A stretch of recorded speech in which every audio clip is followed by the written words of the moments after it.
Reskilyo ng aking ama't ina, maging magalang sa kapwa ang turo nila. Nais kong mamana hanggang sa pagtanda, sa mensaheng isa sa puso at isa sa gawa. Reskilyo, lisa kami doon.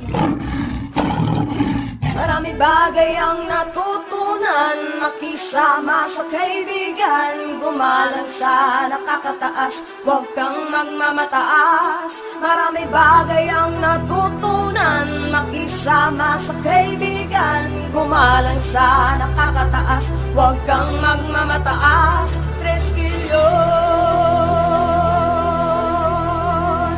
Reskilyo. Ano tumingin ka, makinig sana ka sa mga kausap.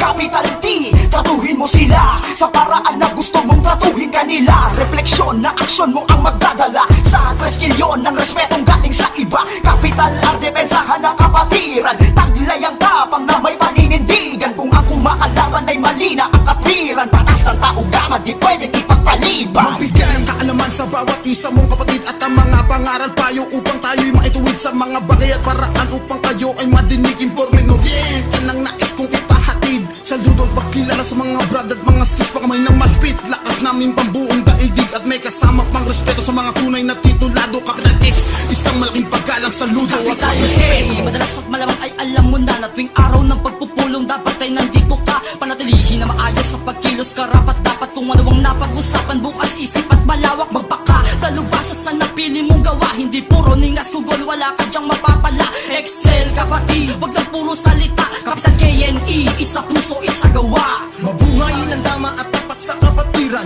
maling ginagawa habang maaga ay iwasan. Kalusugan ay ingatan ng pamilya ay talagaan, samahan ng panalangin, huwag natin siyang kalimutan. Sa mga sinulat ko na aking pinabatid, dapat marunong rumispeto at hindi ka manhid. Iwasan ang mga kwentuhan na nakakasakit, palagi mong tatandaan tayo'y magkakapatid. Sandin, lahat ng regulasyon, nagkautosan ang ating kapatiran at ang gawing gabay sa pang-araw-araw mong buhay ay ang 10 titik at 8 paniniwala. Halika kapatid, sa akin makinig ka. Capital N, ito ay mahalaga. Di kailangan na sabihin sa kaibigan, sa pamilya, ang lahat ng gawain ng tao ka, manalo ng mga pinuno. Marami bagay ang natutunan, makisama sa kaibigan, gumalang sa nakakataas, huwag kang magmamataas.